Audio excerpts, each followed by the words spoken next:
Assalamualaikum warahmatullahi wabarakatuh. Perkenalkan, saya Sarah Raudlatul Aulia NIM 1900828 akan menjelaskan mengenai bab pendahuluan dari naskah akademik yang telah kami rancang. Pemekaran daerah di Indonesia ialah suatu pembentukan wilayah administratif baru baik di tingkat provinsi maupun kota dan kabupaten dari induknya. Di Indonesia, landasan hukum mengenai pemekaran daerah termuat dalam Undang-Undang Republik Indonesia Nomor 23 Tahun 2014 tentang pemerintahan daerah. Adapun faktor pendorong terjadinya pemekaran daerah, Maulana tahun 2019 mengemukakan bahwa faktor tersebut diantaranya 1. Administrative depression, yakni mengatasi kurangnya kendali pemerintahan terhadap daerah tertinggal. 2. Inequality resistance, atau faktor ketidakadilan, yakni adanya ketidakadilan seperti besarnya hasil pendapatan daerah tidak sebanding dengan kesejahteraan yang didapatkan masyarakat di wilayahnya, sehingga menimbulkan ketimpangan kesejahteraan antara satu daerah dengan daerah lainnya. 3. Bureaucratic and politic rent seeking, yakni perluasan kekuasaan politik tertentu. Yang keempat, fiscal spoil, yakni adanya jaminan dana transfer khususnya dana alokasi umum dari pemerintah pusat ke pemerintahan daerah, menghasilkan keyakinan bahwa daerah baru yang dibentuk akan dibiayai. Kelima, preference of homogeneity, yakni adanya perbedaan etnis dan budaya. Kajian kelompok kami kali ini ialah mengenai rancangan undang-undang pembentukan Kabupaten Bekasi Utara. Terdapat salah satu kabupaten di Jawa Barat yang perlu melakukan pemekaran, yakni Kabupaten Bekasi Utara. Beberapa faktor pendorong diperlukannya pembentukan kabupaten baru karena adanya faktor ekonomi, pelayanan publik, dan letak geografis. Pertumbuhan ekonomi Kabupaten Bekasi, wilayah utara, jauh tertinggal dari wilayah selatan karena mayoritas mata pencaharian masyarakatnya ialah pertanian dan perikanan, sementara wilayah selatan dalam bidang industri. Kemudian, kantor pemerintahan sebagai pusat pelayanan publik berada di Cikarang, sehingga mempersulit layanan publik bagi warga Kabupaten Bekasi bagian utara. Kemudian, selain itu, dari aspek geografis, wilayah utara Kabupaten Bekasi pun merupakan kontur wilayah rendah, sehingga menjadikan Kabupaten Bekasi wilayah utara menjadi wilayah yang rawan banjir. Maka dari itu, diharapkan dengan adanya pemekaran, maka pemerintah dapat lebih fokus mengembangkan Kabupaten Bekasi bagian utara, sehingga terjadi percepatan pembangunan di daerah tersebut. Terima kasih. Wassalamualaikum warahmatullahi wabarakatuh. Selanjutnya akan dijelaskan oleh rekan saya. Assalamualaikum warahmatullahi wabarakatuh. Saya Tracy Eni Lestari dengan NIM 1908840. Di sini saya akan menjelaskan mengenai definisi kenakalan remaja. Kenakalan remaja ialah suatu kejahatan atau kenakalan yang dilakukan oleh remaja atau anak muda yang merupakan gejala sakit secara sosial pada anak atau remaja yang disebabkan oleh suatu bentuk pengabaian sosial, sehingga mereka itu mengembangkan bentuk tingkah laku yang menyimpang. Sarwono mendefinisikan kenakalan remaja adalah tindakan pelanggaran hukum yang dilakukan oleh remaja di mana tindakan tersebut dapat membuat seorang individu yang melakukannya masuk penjara. Nah, terdapat juga pendapat dari Helmi dan Ramdhani yang menyebutkan bahwa kenakalan remaja yaitu suatu tindakan anak muda yang dapat merusak dan mengganggu baik terhadap diri sendiri maupun orang lain. Di sini juga terdapat pendapat dari Jensen yang menyatakan bahwa kenakalan yang dilakukan oleh usia remaja merupakan perilaku menyimpang dan bukan tindak kejahatan, karena yang dilanggar adalah status-status dalam lingkungan keluarga dan sekolah yang memang tidak diatur oleh hukum secara terinci. Jadi dapat kita simpulkan bahwa kenakalan remaja ialah suatu perbuatan, kejahatan, atau pelanggaran yang dilakukan oleh anak remaja yang bersifat melawan hukum, antisosial, antisusila, dan menyalahi norma-norma agama. Baik, Assalamualaikum warahmatullahi wabarakatuh. Perkenalkan, nama saya Nova Rizky Rahman dengan NIM 1903127. Di sini saya akan membahas tentang kajian terhadap praktik penyelenggaraan kondisi yang ada, permasalahan yang dihadapi masyarakat. Pembentukan Kabupaten Bekasi Utara berdasarkan ketentuan dalam Undang-Undang tentang Pembentukan Daerah secara umum berjalan sesuai dengan norma yang ada. Namun, demikian terdapat berbagai permasalahan dalam praktiknya. Permasalahannya tidak hanya muncul dalam tataran normatif namun juga dalam pelaksanaannya. Permasalahan dalam pelaksanaannya ialah pemerintah belum mempunyai ground design mengenai pemekaran daerah. Ground design ini penting karena memuat strategi dan kebijakan yang jelas dalam menata daerah, terutama prediksi mengenai jumlah ideal daerah di wilayah Negara Kesatuan Republik Indonesia. Dengan grand design, pemekaran daerah akan berjalan dengan efisien, efektif, akuntabel, dan demokratis. Desain ini juga akan menjadi pedoman pemerintah dan Dewan Perwakilan Daerah dalam menampung aspirasi rakyat. Kemudian, saya akan membahas tentang kajian terhadap implikasi penerapan sistem baru yang akan diatur dalam undang-undang terhadap aspek kehidupan masyarakat dan dampaknya terhadap aspek beban keuangan negara. Pasca terbentuknya daerah otonom baru, terdapat peluang yang besar bagi akselerasi pembangunan ekonomi di wilayah yang baru. Bukan hanya infrastruktur pemerintah yang terbangun, tetapi juga infrastruktur fisik dan infrastruktur kebijakan pembangunan ekonomi yang dikeluarkan oleh pemerintah daerah otonom baru. Semua infrastruktur ini membuka peluang lebih besar bagi wilayah hasil pemekaran untuk mengakselerasi pembangunan ekonomi.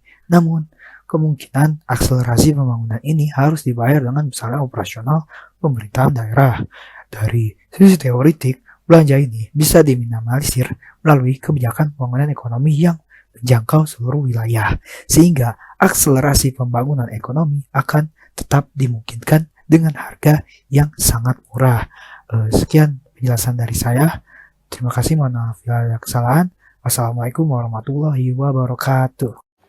Assalamualaikum warahmatullahi wabarakatuh. Saya Siva Kawila Damayanti dengan NIM 1906258. Di sini saya akan menjelaskan mengenai bab 3, yaitu evaluasi dan analisis peraturan perundang-undangan terkait. Yang pertama adalah Undang-Undang Dasar Negara Republik Indonesia tahun 1945. Undang-Undang Dasar ini berlaku sebagai sumber hukum tertinggi dan ditaati serta dilaksanakan oleh semua komponen negara. Oleh karena itu, dalam pembukaan undang-undang ini, terutama alinea 3 dan alinea 4 dijelaskan bahwa setelah pernyataan kemerdekaan bangsa Indonesia, maka hal yang harus dilakukan adalah pembentukan pemerintahan negara Indonesia yang terdiri atas pemerintahan pusat dan pemerintahan daerah. Hal ini yang mendasari mengapa undang-undang ini menjadi peraturan perundang-undangan yang terkait. Yang kedua adalah Undang-Undang Nomor 11 Tahun 1950 tentang pembentukan Provinsi Jawa Barat. Undang-undang ini menjadi pedoman dasar penyusunan substansi rancangan undang-undang pembentukan Kabupaten Bekasi Utara, karena undang-undang ini menjadi peraturan perundang-undangan pokok yang dijadikan sebagai dasar pembentukan daerah otonom baru atau DOB. Nah, pembentukan daerah otonom yang dimaksud adalah pembentukan Kabupaten Bekasi Utara, sehingga undang-undang ini sangat berpengaruh dan penting dalam urusan untuk penyusunan rancangan undang-undang.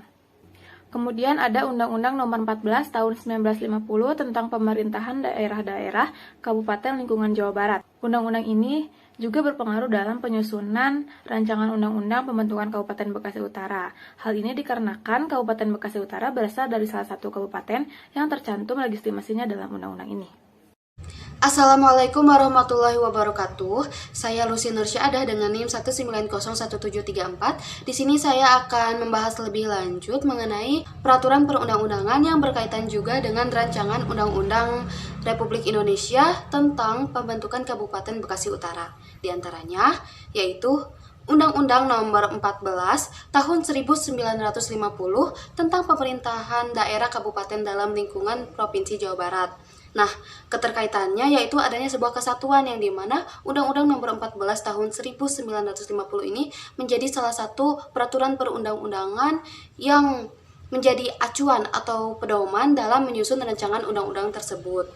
Kemudian, daerah yang akan dibentuk yaitu Kabupaten Bekasi Utara berasal dari salah satu kabupaten yang tercantum legitimasinya dalam Undang-Undang Nomor 14 Tahun 1950 yaitu Kabupaten Bekasi. Nah, selanjutnya yaitu ada Undang-Undang Republik Indonesia Nomor 33 Tahun 2004 tentang perimbangan keuangan antara pemerintah pusat dan pemerintah daerah. Nah, keterkaitannya dengan rancangan undang-undang tentang pembentukan Kabupaten Bekasi Utara ini, yaitu dalam hal hubungan keuangan antara pemerintah pusat dan pemerintah daerah dalam rangka pelaksanaan otonomi. Nah, maka dari itu harus lebih memperhatikan mengenai aspek keuangan, baik itu dari daerah maupun dari pusat, khususnya untuk sebuah pembangunan. Dan Undang-Undang Republik Indonesia Nomor 23 Tahun 2014 tentang Pemerintahan Daerah juga berkaitan dengan rancangan undang-undang tentang pembentukan Kabupaten Bekasi Utara. Nah, yang dimana Undang-Undang Nomor 23 Tahun 2014 ini merupakan peraturan perundang-undangan yang dijadikan dasar dalam pembentukan daerah otonom. Kemudian hal ini dicirikan dengan pasal yang berkaitan, yaitu seperti pasal 32 ayat 1, kemudian pasal 33 ayat 1, yang dimana di dalam kedua pasal tersebut dijelaskan mengenai arti pembentukan daerah. Selanjutnya ada Undang-Undang Republik Indonesia Nomor 17 Tahun 2014 tentang Majelis Permusyawaratan Rakyat, Dewan Perwakilan Rakyat, Dewan Perwakilan Daerah, dan Dewan Perwakilan Rakyat Daerah. Undang-undang ini mengatur berbagai hal mengenai keanggotaan DPRD. Rancangan Undang-Undang tentang pembentukan Kabupaten Bekasi Utara sebagai daerah administratif harus memperhatikan aspek ini, karena daerah administratif harus segera menyiapkan berbagai hal terkait keberadaan DPRD, khususnya bagi daerah administratif yang baru dibentuk. Yang kedua, ada Undang-Undang Republik Indonesia Nomor 15 Tahun 2019 tentang perubahan atas Undang-Undang Nomor 12 Tahun 2011 tentang pembentukan peraturan perundang-undangan. Undang-undang ini dijadikan acuan dasar bagi pembentukan suatu undang-undang. Pembentukan daerah sebagaimana diamanatkan dalam Undang-Undang Dasar Negara Republik Indonesia tahun 1945 sama halnya dengan saya Devi Mutiara Surya ini menjelaskan mengenai landasan filosofis dari naskah akademik dari kelompok kami. Undang-Undang Dasar Negara Republik Indonesia tahun 1945 telah menjelaskan serta mengamanatkan bahwa tujuan pembangunan nasional yaitu membentuk suatu pemerintahan negara Indonesia yang melindungi segenap bangsa Indonesia dan seluruh tumpah darah Indonesia dan untuk memajukan kesejahteraan umum. Berkaitan dengan kesejahteraan umum, tentunya juga berkaitan dengan keadilan, baik yang terjadi di lingkungan masyarakat maupun di suatu daerah yang satu dengan daerah lainnya. Bila keadilan dan kesejahteraan tersebut sudah tidak terlaksana bagi suatu daerah, maka salah satu solusi yang bisa dilakukan adalah dengan pembentukan wilayah baru, dan tentunya harus disertai dengan alasan-alasan logis lainnya. Baik, selanjutnya saya akan membahas mengenai landasan sosiologis.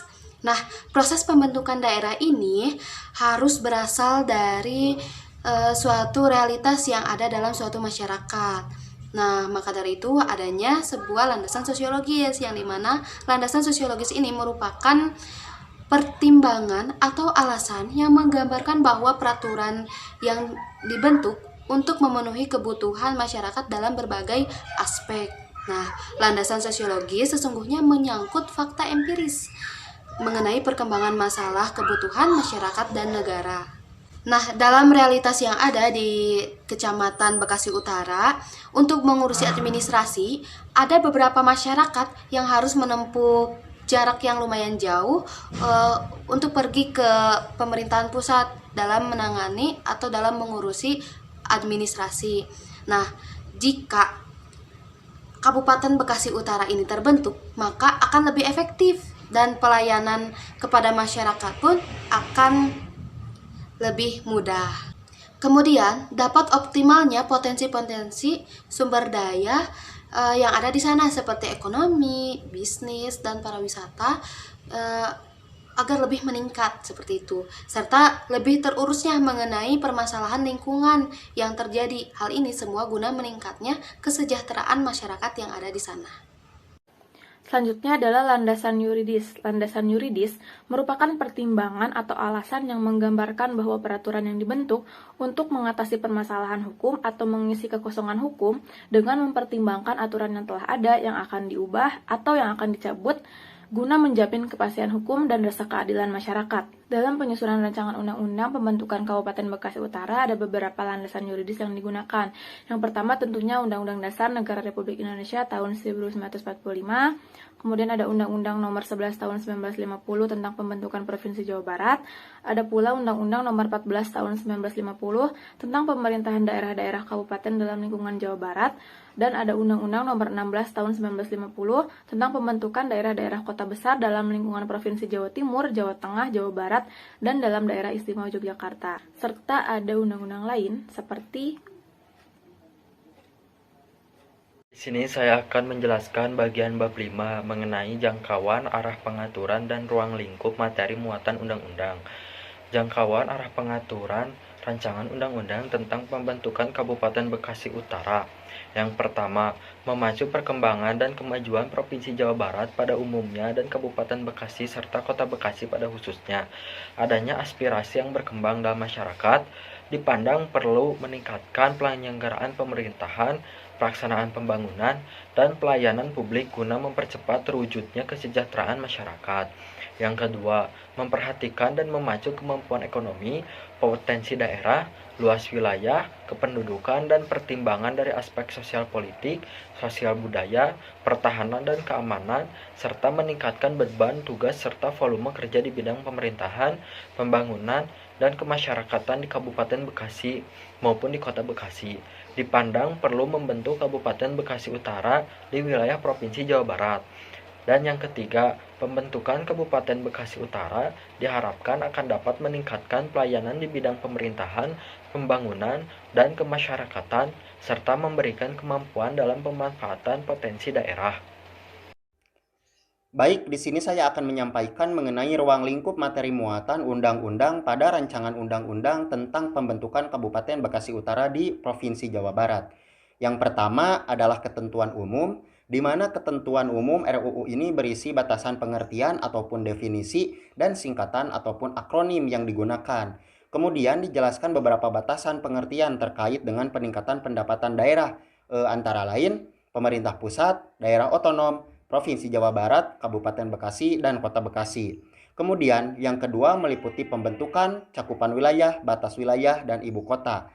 Nah, pada RUU ini dibentuk Kabupaten Bekasi Utara di wilayah Provinsi Jawa Barat dalam Negara Kesatuan Republik Indonesia. Cakupan wilayah Kabupaten Bekasi Utara ini terdiri atas 13 kecamatan dan 4 batas wilayah di bagian utara, timur, selatan, dan barat. Nah, kemudian dengan Kecamatan Sukawangi sebagai ibu kota dari Kabupaten Bekasi Utara ini. Yang ketiga yaitu urusan pemerintah daerah. Urusan pemerintah daerah ini mencakup urusan wajib dan urusan pilihan, di mana urusan pemerintahan wajib adalah urusan pemerintah yang wajib diselenggarakan oleh semua daerah, sedangkan urusan pemerintah pilihan adalah urusan pemerintah yang wajib diselenggarakan oleh daerah tertentu sesuai dengan potensi yang dimiliki oleh daerah tersebut.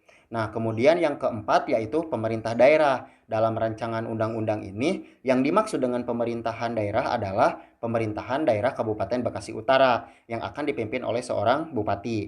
Nah, kemudian terdapat 3 hal yang menjadi bagian dari rancangan undang-undang ini, yaitu peresmian daerah otonom baru dan pelantikan pejabat kepala daerah, kemudian Dewan Perwakilan Rakyat Daerah, dan yang terakhir adalah pemerintah daerah itu sendiri. Baik, di sini saya Gabrielia dengan NIM 1902963 akan menjelaskan bab 5 yaitu pada bagian 5 dan pada bagian 5 sampai dengan bagian 9. Nah, yang pertama yaitu bagian 5 mengenai personel, aset, dan dokumen. Tentunya di dalam naskah akademik pembentukan undang-undang, dalam hal ini pembentukan Kabupaten Bekasi Utara, harus diperhatikan mengenai pengaturan personel, aset, dan dokumen. Nah, di sini yang diprioritaskan adalah merupakan aset atau dokumen dari pegawai negeri sipil daerah induk. Dalam hal ini yaitu merupakan Kota Bekasi dan juga Provinsi Jawa Barat. Nah, adapun aset yang dipindahkan ke kabupaten baru ini yaitu aset bergerak dan tidak bergerak serta utang piutang dari daerah induk. Nah, kemudian di sini setelah saya akan menjelaskan pula mengenai bagian 6 yaitu pendapatan, alokasi dana perimbangan, hibah, dan bantuan dana. Dana yang diperlukan dalam rangka pembentukan Kabupaten Bekasi Utara yang akan dibentuk dibebankan pada APBD Kota Bekasi dan APBD Provinsi Jawa Barat. Dana perimbangan bagi daerah otonom baru diperhitungkan setelah undang-undang pembentukannya ditetapkan. Nah, adapun bagi Kabupaten Bekasi baru ini yang akan dibentuk, undang-undang pembentukannya ditetapkan setelah APBN disahkan. Kemudian, dana yang diperlukan dalam rangka penyelenggaraan pemerintahan dan pemilihan kepala daerah untuk pertama kalinya itu berasal dari dana hibah dari kota induk dan bantuan dari provinsi. Jadi dari Kota Bekasi dan Provinsi Jawa Barat. Nah, selanjutnya saya akan menjelaskan mengenai bagian 7 yaitu pembinaan. Pemerintah melakukan pembinaan melalui fasilitasi terhadap daerah otonom sejak daerah itu resmi dibentuk dan telah ada pelantikan pejabat daerah tersebut. Jadi kalau misalnya sudah diresmikan daerahnya, kemudian sudah dilantik kepala daerahnya, maka baru bisa dilakukan fasilitasi dari pemerintah. Nah, adapun Jadi kesimpulannya, pembentukan wilayah Kabupaten Bekasi Utara ini dilakukan agar bisa meningkatkan perekonomian masyarakatnya, meningkatkan layanan publik bagi masyarakatnya, dan juga bisa mempermudah dan mempercepat dalam mengatasi bencana alam yang sering terjadi di wilayah Bekasi Utara ini. Karena perlu kita ketahui bahwa wilayah Bekasi Utara ini sering terjadi banjir. Dengan adanya pembentukan wilayah Kabupaten Bekasi Utara, maka ini bisa mempermudah pemerintah dalam mengatasi bencana banjir ini. Nah, saran.